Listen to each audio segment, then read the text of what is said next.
Hello, good morning. I'm Patricia Rosatello. Of course, this is probably coming with my profile, so anyway, I love seeing people step into their authority, their celebrity, and their expert status. I hated how the easiest way to get there, writing a book, is so overwhelming. So I created a system that makes it super simple for you to step into your greatness, own your awesomeness, and create a book and marketing plan that makes it very easy for you to accomplish this in a very short time frame. Excuse me.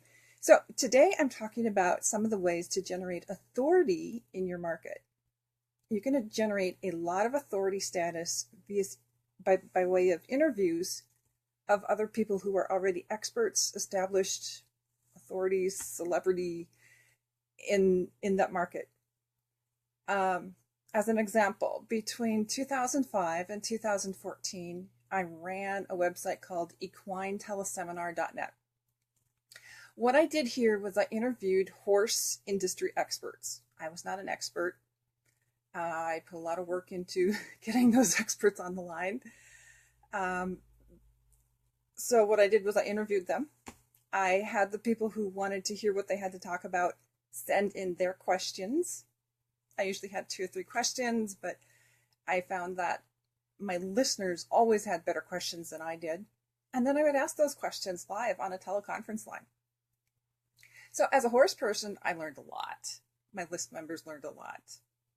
What I didn't realize when I started doing this was that the expert status transferred to me purely because I'd interviewed them. The best example that I have of this was what happened when I met one of my list members at a tax swap. She'd been on several calls. And so she knew me by name. And I think she knew that I might be local. I knew she was local. If you're not a horse person, tack is what we call our saddles, bridles, other gear that we use in riding. We end up getting a lot of it. We love tack shops and we love buying. And, oh, that bridle's so pretty. It would look so nice on my horse. So you get another bridle for your horse. He doesn't actually need it. You just want it. It flows out of your tack room. It flows down the alley. It's all over your house. It's in your car. It's everywhere. Eventually, you have to get rid of some of it. Okay, so you get together with a bunch of friends. You have a tack swap. You sell stuff. They sell stuff, which means you're buying more. But anyway, a close neighbor held a tack swap in her barn. People came from miles around. I met old friends that I hadn't seen in years. One of these ladies I had known when I was a kid. She's a bit older than I am. But she'd known me as a child. So to her, I was a relatively low status person. We chatted for a while, and then I excused myself, and I introduced myself to another lady that I saw there. I knew she was, like I said, I knew she was on my list. I knew she lived in the area. She absolutely swooned when I introduced myself. She was like, oh my gosh, wow.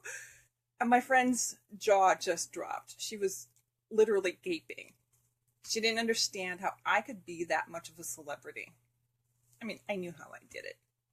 And I use it every time that I enter a new market.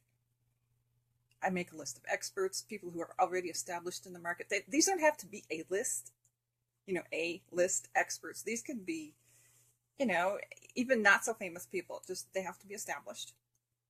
And I get some way to get them on a live call, either a teleconference call or an online video type webinar type thing, and I interview them. Would you like to learn how to use this strategy to establish you as an author, a celebrity, and an expert in your market?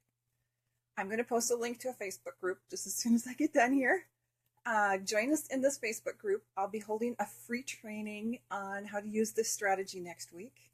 And like I said, I'll post the link in just a moment. So happy to have so many people watching, and thank you all, and I'll chat with you here in just a moment.